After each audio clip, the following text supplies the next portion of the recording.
And as South Africa assumes non-permanent membership on the UN Security Council, what does this mean for the continent? Hello and welcome to Africa Live, only on CGTN. I'm Karen Roberts, live in Nairobi. Rama joins me now with all your business headlines. Thank you very much, Karen. Here's what's coming up a little later in the hour.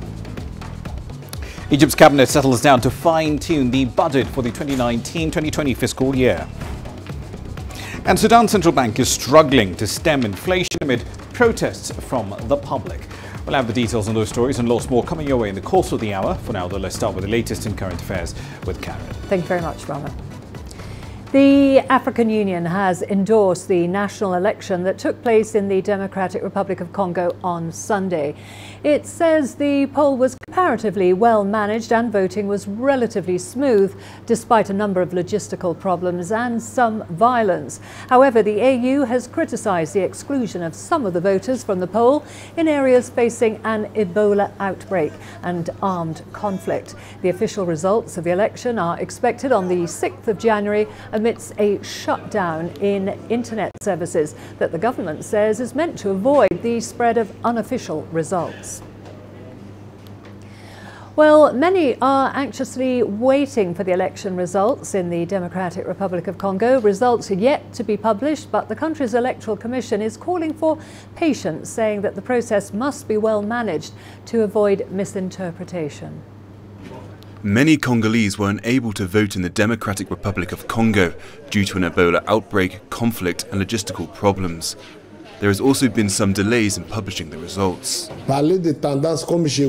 Here, when someone is saying that one candidate is first in 10 centers, they conclude that that candidate has won, which is misleading. That is why we want to give results progressively after receiving the consolidated results in the centers. Unofficial tallies have been circulating on social media. This has led authorities to cut internet and SMS services. This, they say, is to stop the spread of fictitious results. But why should the government cut the internet? It proves that they are hiding things that are not very clear. It's worrying, of course. It's worrying because we need to stay in touch with everyone, but it's meant to provide security in the country. We had an election. It's about sovereignty. We have respected that, and now there needs to be security for the institutions of the Republic. The long-delayed election is meant to choose a successor to Kabila, who is due to step down after 18 years in power and 2 years after the official end of his mandate.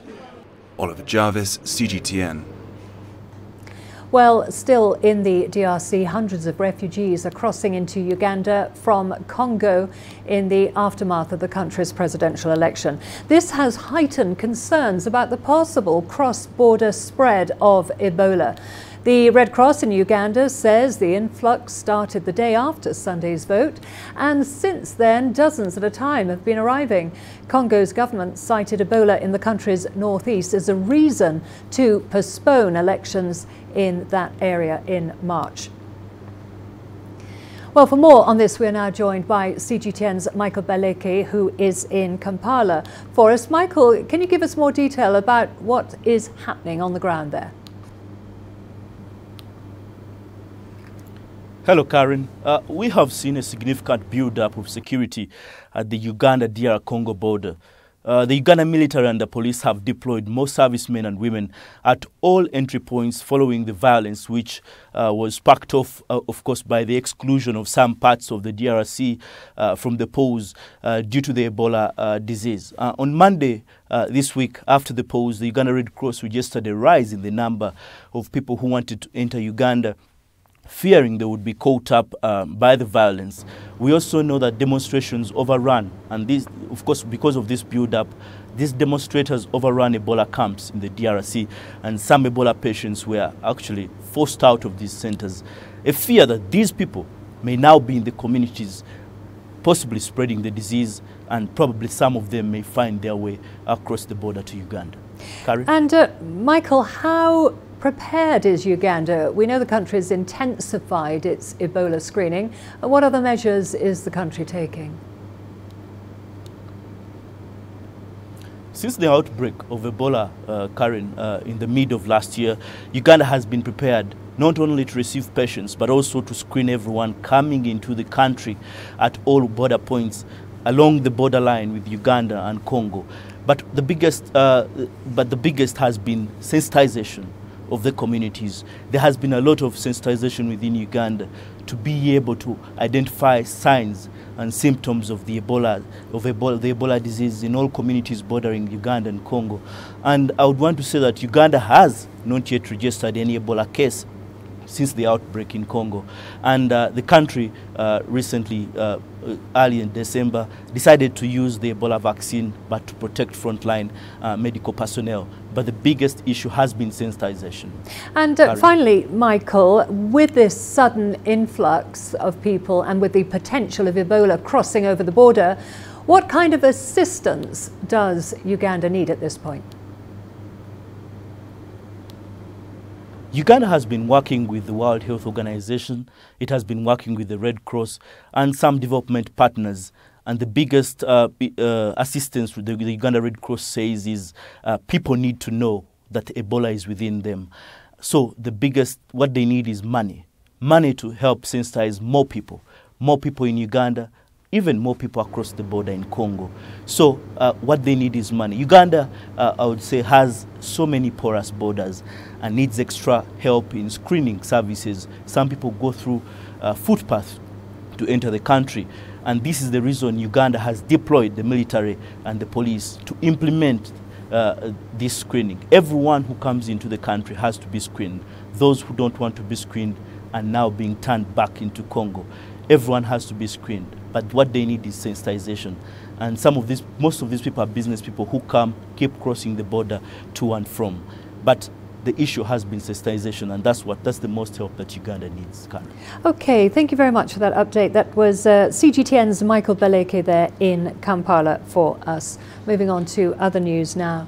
Sudan's ruling National Congress Party has rejected calls for President Omar al-Bashir to resign in the wake of protests.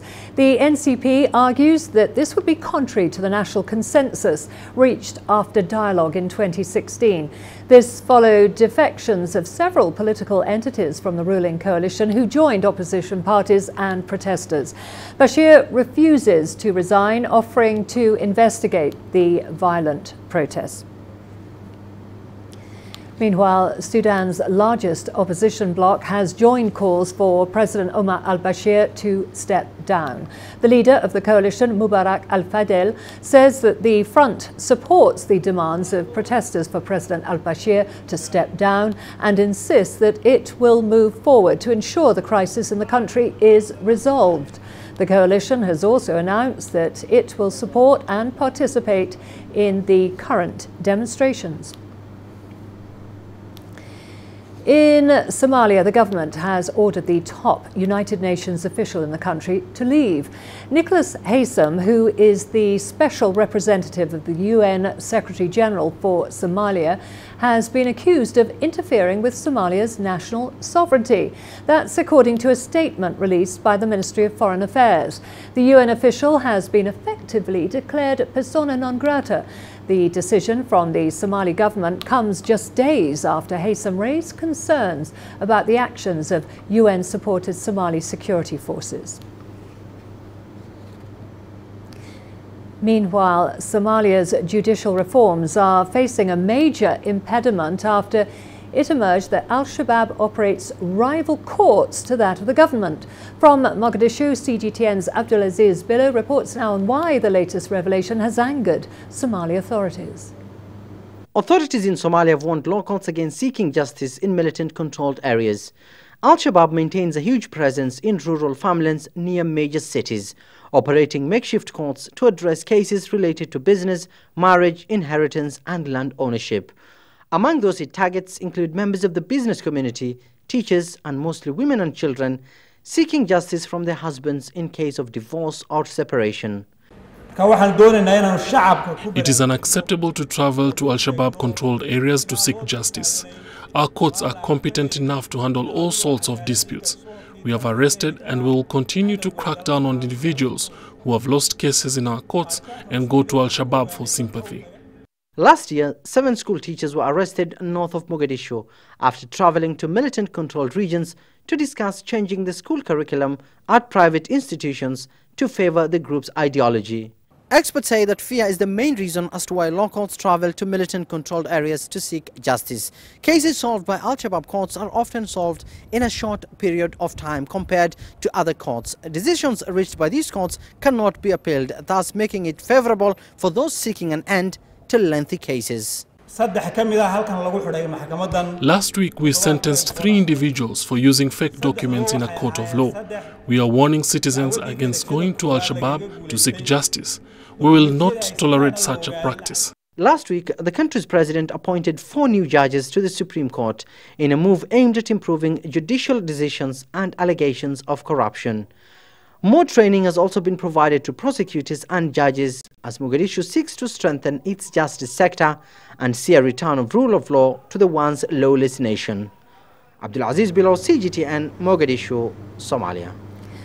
South Africa has assumed non-permanent membership of the UN Security Council. The country's International Relations and Cooperation Minister, Lindiwe Sisulu, says ending conflict on the African continent will be a key priority.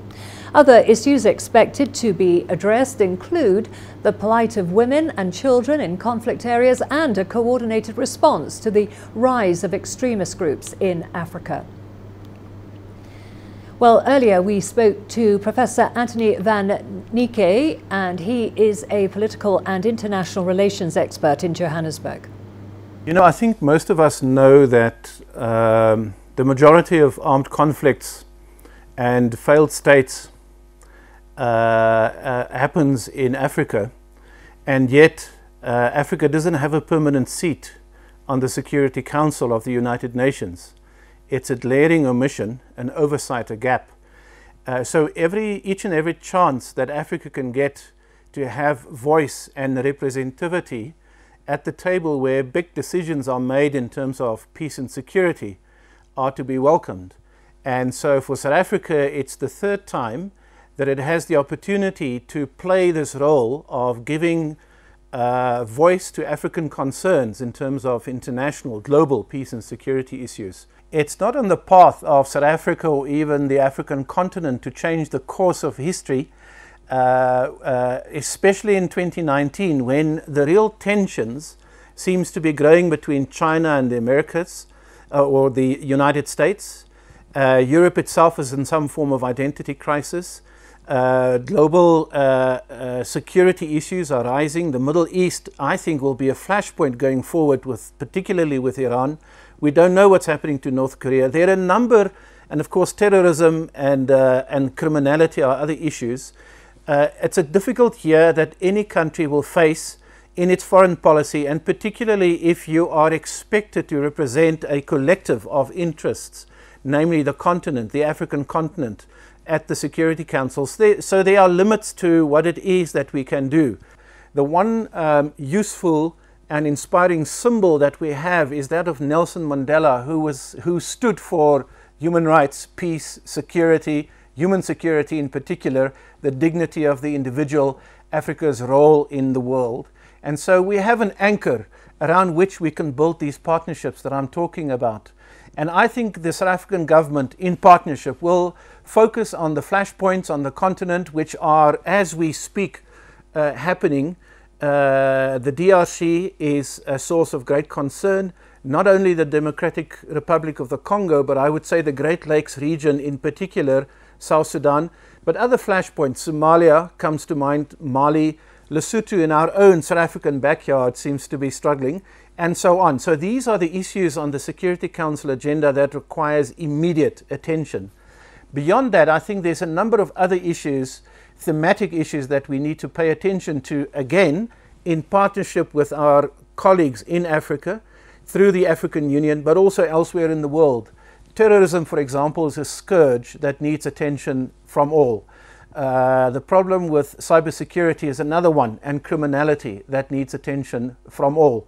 So these are the issues, I think, that will keep our diplomats quite busy in New York in the 2 years to come. Well, we are going to a short break now. Don't go away. Lots more to come, including...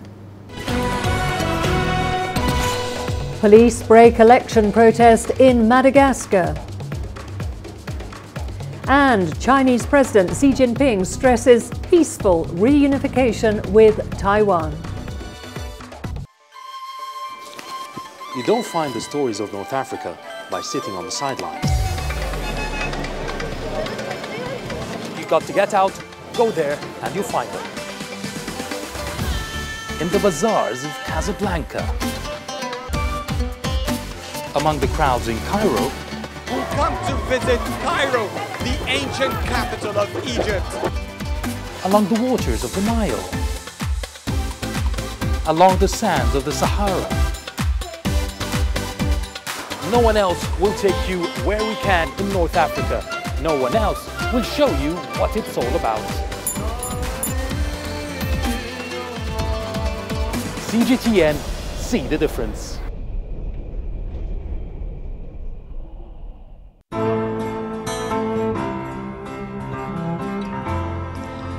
My home country lies at the foot of Africa, the southernmost tip of our beautiful continent, and the unique point at which two great oceans meet.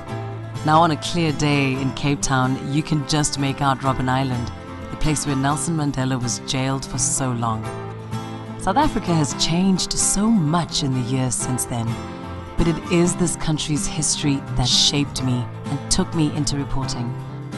I'm inspired by Africa's men and women of courage. It's the everyday hero who brings out my passion.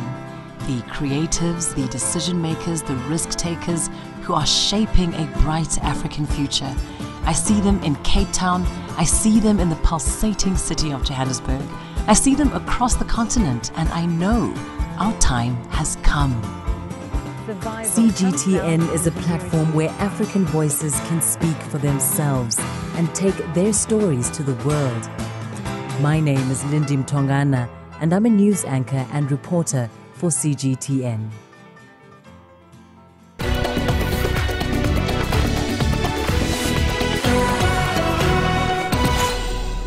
Madagascan security forces have fired tear gas to break up a protest by supporters of losing presidential candidate Marc Ravalomanana. He claims he was denied victory in last month's election because of fraud. Thousands of his supporters gathered in the centre of the capital, Antananarivo, on Wednesday. They were, however, quickly dispersed by police using tear gas. The country's constitutional court is reviewing a petition filed by Ravalomanana challenging Rajoelina's victory. It's due to hand down its ruling next week. It was not the Malagasy people's choice that came out. There was large-scale corruption. There is money that has been used when Malagasy people should not be bought. The truth must really come out because the Malagasy people are suffering. Everything here is corrupt. Whether it's taking an exam, no matter what we do, there's always corruption. Let the truth come out. South Africa's national elections are expected to take place in May. It's seen as a crucial election for the ruling party, the African National Congress. Angelo Coppola has more. The ANC has been in power here since the 1994 elections. It won the majority vote in each of the 5 elections since then. But in 2016, there was a shift in sentiment in the municipal elections, which are held midway through the national election cycle. The ANC lost several key constituencies then. This as voters voiced their anger at the ruling party for not acting against corruption, the Gupta family, and then President Jacob Zuma. Lack of service delivery was another key issue. And then in December 2017, the ANC elected Cyril Ramaphosa as the party's leader and de facto president. The change from Zuma to Ramaphosa in December was seen as a tactic to win back those voters who'd walked away from the ANC, many of whom didn't even bother to go to the polls then. Analysts don't expect the same level of apathy this time round. In fact, the ANC are banking on voters coming back to the ballot box now that Jacob Zuma is out of the picture. But there's no question, I'm told, that this will be the most closely contested election that the ANC has fought since 1994. I'm Angelo Coppola for CGTN in Johannesburg, South Africa. Armed men have killed 37 Fulani civilians in central Mali. The government says the attackers raided the village of Kulagon in the central Mopti region. Some of the victims were children. Violence between Fulani and rival communities has compounded an already dire security situation in Mali's semi-arid and desert regions. It's the same region where jihadist groups with ties to al-Qaeda and Islamic State have set up base. Well, staying in Mali, locals enjoy free medical checkups provided by security forces in the remote village of Dangetene.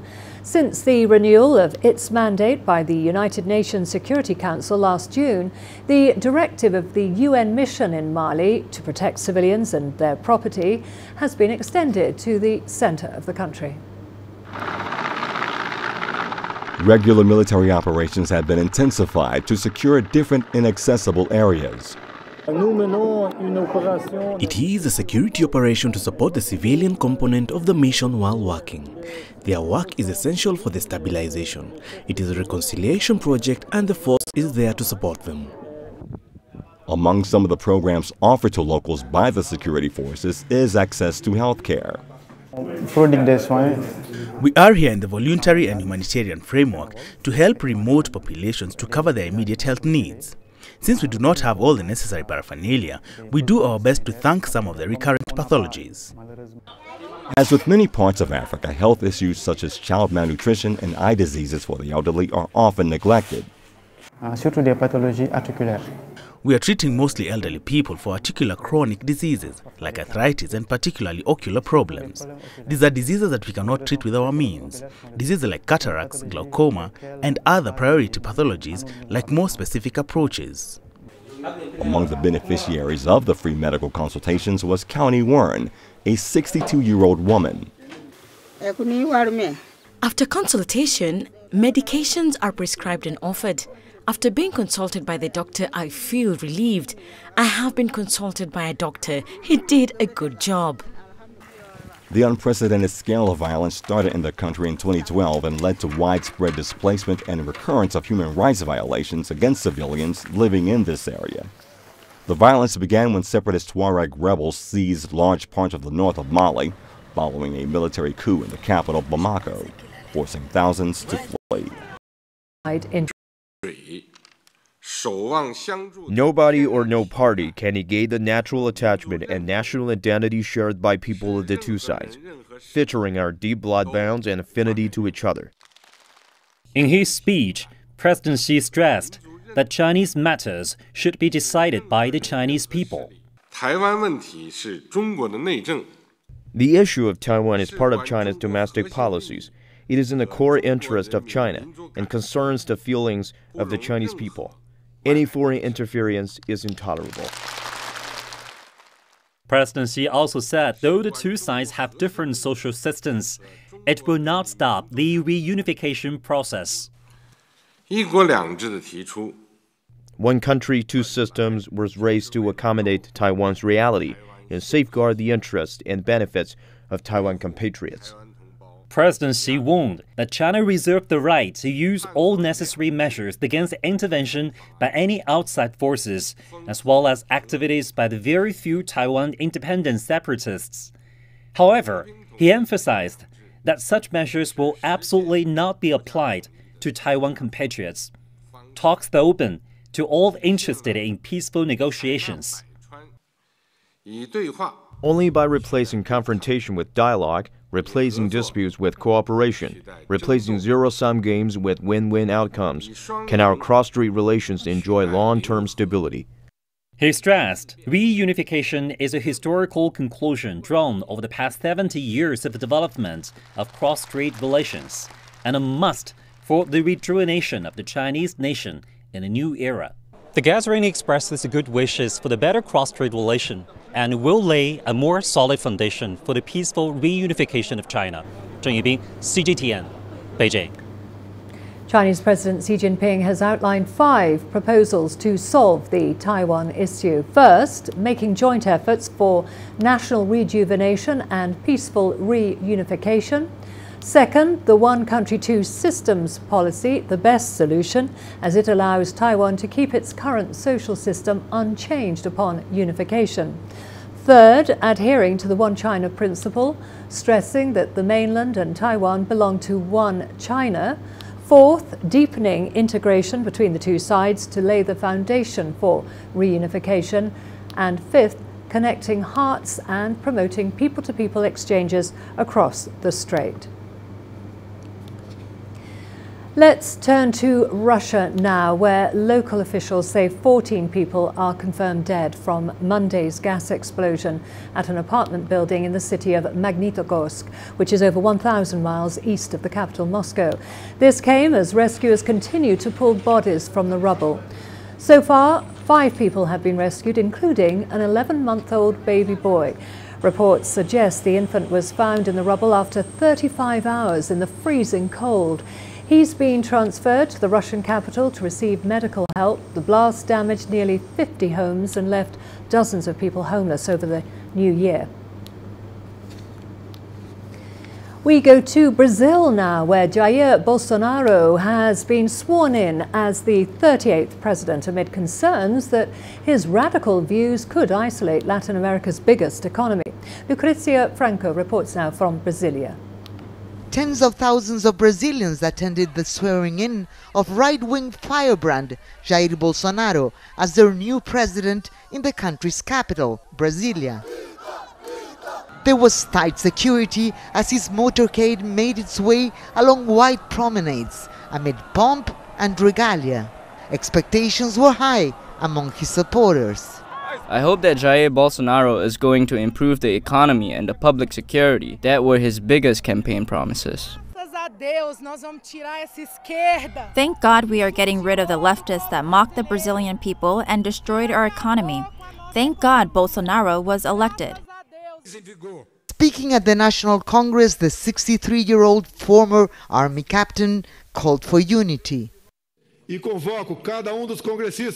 I call on every congressman to help me in the mission of restoring and lifting the country, freeing it for good from corruption, from crime, from economic irresponsibility, and from ideological submission. 12 foreign leaders attended the event. But Bolsonaro and his inauguration team left leaders from Nicaragua, Venezuela and Cuba off the guest list. A decision some analysts say could isolate Brazil from the rest of the region. It is the first time regional neighbors with diplomatic relations with Brazil have not been invited to a presidential inauguration. He's being very ideological, and he said that his government wouldn't be ideological, they wouldn't be biased, they would try to make more trade with more countries and so on, and he's doing it the other way around. Two of Brazil's largest left-wing parties, the Workers' Party and the Social Liberty Party, boycotted the ceremony. Bolsonaro's rise to the presidency comes at a critical time for Brazil, with soaring crime rates, a sluggish economy and open wounds from corruption scandals among its most pressing issues. These are the challenges the new president's supporters believe will be met by increased police and military force, downsizing government and privatizing state-run businesses. Lucrecia Franco, CGTN, Brasilia. Well, let's now go to Rama for all the latest business news. Over to you, Rama. Thank you very much, Karen. Here's what's coming up in business. Egypt's cabinet settles down to fine-tune the details of the 2019-2020 budget. And Sudan's central bank is struggling to rein in inflation amid public anger. Africa is the nexus of enterprise, and global business will tell you why it matters. From the mega investment projects to multi-billion-dollar mergers and acquisitions. Africa today collects, just in terms of revenues from taxes alone, $545 billion a year. If you take 10% of that and you devote it to the energy sector, problem solved. All this on Global Business, weekdays at this time on CGTN. Business in Africa is at the crossroads, where opportunity meets innovation, where profitable new markets collide with global trends. From the sound of an African bell on a stock market's floor to the shout of a trader in a bustling free market, it's colorful, vibrant, and exotic. CGTN stands at the gateway to Europe, Africa, and the Middle East. From Morocco to South Africa, we talk to the deal makers and actors who fuel its engines of growth. Only on CGTN.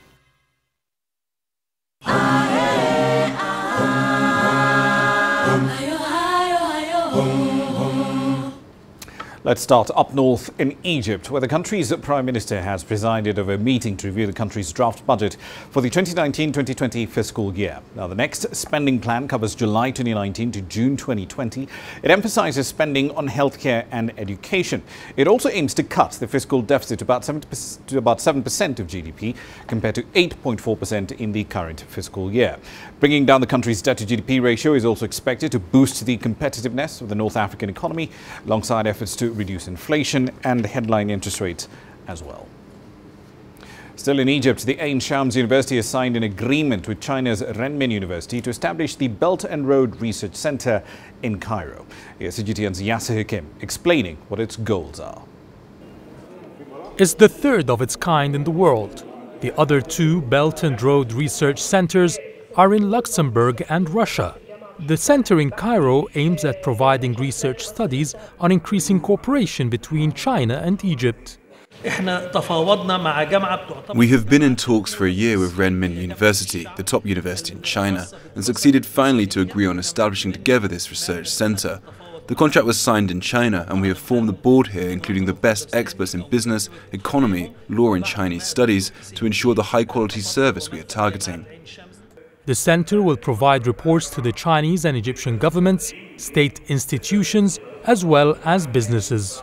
Our main work is to make research and reports for institutions that work under the umbrella of the Belt and Road Initiative. We also provide new ideas and feasibility studies for attractive investment opportunities in Egypt to Chinese businessmen who want to invest here. Chinese investments in Egypt are in the range of $5 billion. Chinese President Xi Jinping had promised investments would exceed $20 billion in the next few years. And this center has an important role in helping these projects operate smoothly. The center does not only carry out research, but it also studies the problems that face Chinese projects in Egypt, and we will try to find solutions for it. We will study how to adapt new laws and regulations that will facilitate and attract more Chinese investments into the country. There are many Chinese projects here. Our role is to ensure all problems are solved and all projects are working fine. The Belt and Road Center will also be issuing regular reports from various sectors: business, economy, politics, and social science. The research center is not only working in Egypt, it is also offering its services for African governments and businesses as part of the Belt and Road Initiative in the continent. Yasser Hakim for CGTN, Cairo. On to Sudan now. The central bank over there has announced new monetary policies for 2019. An increase in the sources of foreign exchange is expected, despite the effects of the instability that came along with the split with South Sudan. Now, the country has also faced a liquidity crisis. It's still going through that, mainly due to a shortage of foreign currency. The focus now is mainly on taming high inflation and exchange rate fluctuations. The central bank and the finance ministry have also agreed to cut inflation. They hope to do that by increasing exports and therefore increasing the amount of foreign currency earnings coming to the economy, and foreign exchange rationalization as well. Last year, the Sudanese president Omar Hassan al-Bashir announced the printing of new currency denominations in order to address a domestic liquidity crisis. Back into North Africa now. Ministers in Tunisia have laid out the details of the government's ambitious digitization project. Now, if executed as planned, this project should dramatically cut administrative procedures in the North African state. CGTN's Anin Chouaji now explains. The Minister of Communication Technologies and Digital Economy announced the creation of a committee to accelerate digital transition in Tunisia. The committee will work on 5 components. This includes the implementation of the National Register for Unique Identification that will affect 14 million names, including those of people who have been dead for 30 years. the electronic birth certificate, electronic payment of municipal revenues, the digitization of building permit management, and the creation of an integrated network for local communities. The Ministry of Higher Education will make the smart card available to students to have access to catering services, housing and scholarships. Online platforms will also be created to offer additional training to students and track their employability after graduation. These platforms require more training of trainers in the digital field and the digitization of diplomas in all specialities. The Minister of Employment and Vocational Training noted that her department will work to digitize the system of obtaining the Certificate of Professional Competence, in addition to the creation of vocational training service and entrepreneurship platforms. The government project is to connect 6,500 schools to broadband internet and to develop the e-registration system for primary and basic schools, in addition to the connection of online tutoring sites for 6th and 9th grade pupils and baccalaureate students. Under the digitization initiative, state agencies and municipalities will work to launch the electronic birth certificate service and will definitely ban the print certificate in November 2020. During a cabinet meeting this week, Tunisian Premier Youssef Chahed said the digitization of the administration project will be accompanied by other actions like the increase of the broadband internet and securing the entire network by the National Agency for Computer Security. Alden Shawishi, CGTN, Tunis. On to Nigeria now. There's a growing army there of young innovators who are pushing the boundaries of the country's digital economy. The north of the country is home to an increasing number of tech startups with big dreams of solving pressing social and humanitarian problems. Here's CGTN's Samson Omale with this report. These people are the young drivers of Nigeria's future digital economy. They are keen to find ways around barriers and to provide solutions with coding, software development, hardware maintenance, animation, and data management. Well, I think the ecosystem has been growing and is growing rapidly. Like in April, we did our ecosystem mapping 2.2 and we recorded over 80 hubs. But currently, we have over 100 hubs in Nigeria. That tells you a lot. David Desar is a 35-year-old CEO of one of northern Nigeria's most successful innovation hubs. 3 years after launching his startup, he says he's excited that young coding experts and software developers are already working for blue-chip companies in Europe remotely from Jos, north-central Nigeria. Okay, we do incubation. So we have an incubation aspect where we incubate startups. So what we do basically is to help startups from ideation to validation state. And then we have the tech outsourcing unit where companies come to hire talents from here, either remotely or physically. To provide an environment for innovators to test their ideas and showcase their products, this annual tech conference called the Hackathon also provides potential investors an opportunity to bring new developers on board.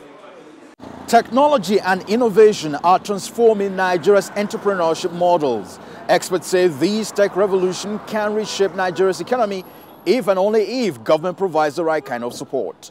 The policy is not allowing the telcos, telecommunication companies, basically, to go into that market. We still have an issue of financial inclusion. Africa tech startups raised about $195 million in 2018, according to Disrupt Africa. Thus thought to be the most raised since it started tracking funds coming into the tech sector in Africa. And Nigeria hopes it can be a continental leader, with that trend set to continue. Samson Omale, CGTN, Jos, Nigeria. And finally, Australia's taste for beer, apparently, is changing. Beer consumption down under is at a 65-year low. Not exactly a phrase I'd ever thought I'd be saying on this program, but still, there's a shift in consumer habits. It's fueling the expansion of a small but fast-growing sector of the industries. We're talking about craft breweries. Greg Navarro filed the story. The journey for 38-year-old Casey Wagner to get to this Melbourne warehouse is much more than the roughly 13,000 kilometers it took to move from the west coast of the U.S., especially considering his background. I was a front office manager with Hilton Hotels for over 10 years. After winning a homebrew kit and cultivating a passion for craft beer, Wagner decided the move halfway across the globe was as good a time as any to start his own business. It definitely took a lot of courage and a lot of late-night searches on the internet trying to figure out how to do it. More than 2 years later, Westside Ale Works is filling a niche in an industry in the midst of an explosion. Australia's craft beer industry has grown nearly 200% in the past 7 years. In fact, it's estimated that craft breweries like this one are opening up at a rate of 1 every 6 days across the country. It's happening at a time when beer consumption nationally is at a 65-year low, and some of the major beer companies are cutting staff. The beers that the small brewers are making now are completely different to anything that's gone before. And that also makes it a little bit harder for the big breweries to catch up, because it's very hard to do some of those beers at scale. Some of the larger beer manufacturers have been quietly buying up smaller craft breweries and keeping the same brand names in an effort to counter the shift in consumer tastes. People are sort of sick of a duopoly, they want more flavour as well, and they want a brewery in their backyard. Analysts say craft breweries still only make up about 5% of Australia's industry, which generates nearly 17 billion Australian dollars a year in economic activity, and there's plenty of room to grow. For Wagner, the rapid rise in craft brewers is a good thing. Ultimately, it's creating more beer drinkers in the area, so the more beer drinkers that we have that enjoy craft beer, the better. To help boost sales for Wagner and others who still have a long way to go before meeting the demand. Greg Navarro, CGTN, Melbourne. I'll leave it there for the time being. Here's what's coming up at the top of the hour, though. We'll be exploring the details, the nuts and bolts, if you will, on Egypt's 2019 to 2020 budget. What are the spending priorities? How will they fund it? Should you expect any tax changes? Details on that and plenty more coming up at 1800 GMT. For now, though, back to Karen. Thank you very much, Rama. Well, we are going to a short break now. Don't go away. Join us in Global Business and see Africa through our eyes. The greatest journeys, the greatest sights, the greatest adventures. Here in Qanater, this weir allows the locals to walk on water. We're far more than just TV news. We're your passport to the wonders of Africa. To bring you stories of struggle, survival and hope.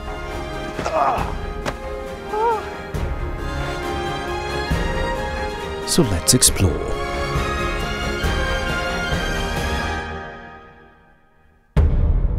CGTN.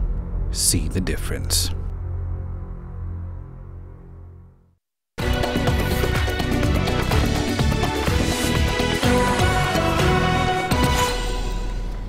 Well, let's now turn to the performing and visual arts. They've often been used as tools to tackle a wide range of issues in society, and as another year begins, calls to return all stolen African artifacts are expected to gain momentum in 2019. The case for repatriating art looted from the continent during the colonial era received a lot of attention in 2018. African artists with other key stakeholders are calling for the return of African artifacts from the West as part of preserving their history. Decolonizing art history is a fundamental step Africans are going to take, that we have to take, to demonstrate that these artworks, the discourses that were produced on these artworks, where they don't fit, we need to dismantle. On the continent, art continues to provide a valuable source of livelihood. Many have found a way to create opportunities for themselves as well as others through exhibitions, shows and fairs. Here, they get a chance to demonstrate their talents. I wanted to create a platform that would place artists on a pedestal, that would see them be acknowledged for the geniuses that they are. African artists often unleash their creative prowess mixed with individual passion to help deal with some of the continent's social and developmental challenges. It's done in Braille. It's completely tactile. And the reason is this, because we're doing it for the pediatric children who suffer from early preventative blindness. So what we're doing is we're trying to involve art as a way of opening up doors in their imagination. And despite graffiti being a grey area in many countries, this art form has found its place on old buildings in South Africa. It's quite an upgrade too, because some of these buildings are like old abandoned buildings and they're deteriorating. So I mean, it gives it like some life. It doesn't look like a dangerous area anymore. Umodit from Nigeria is one of the most notable artists in his country. He decided to use a discarded Danfo, the Nigerian minibus body, as his canvas to tell the evolution of 16-seater vans in Lagos since their introduction in the 70s. It's, it's like a collection of people from different race, different, occupations, gender, social status as well. So I think it kind of brings people together, and that's what inspired the whole drive to do the Danfo story here. And some, like Binamungu, have chosen to remind others of their history as a people. The painter speaks to the Rwandan genocide through his pieces. La plupart de mes tableaux, je mets souvent. I put a red dot in most of my paintings. The red dot is a reminder of the dramatic time that Rwandans lived through when the genocide happened. Il faut chaque fois le rappeler dans l'histoire. We must always remember this part of our history because it happened. It teaches us a life lesson. It teaches us humanity, and that is why I put it in. Meanwhile, other artists are killing two birds with one stone. They have found a way to earn a living from recycling waste, and in the process, solve the environmental pollution menace. An example is Desiree, who's a known contemporary artist specializing in e-waste recycling. My number one goal is to try, in my own small way, to reduce electronic waste that is found in the streets and in the bins. Even as art continues to evolve with many newcomers joining the sector, there's much more to look forward to in the coming years. Alexandria Majala for CGTN. Well, we've got all the sport coming up after the break, including South Africa bowler Kagiso Rabada looks ahead to second test against Pakistan in Cape Town.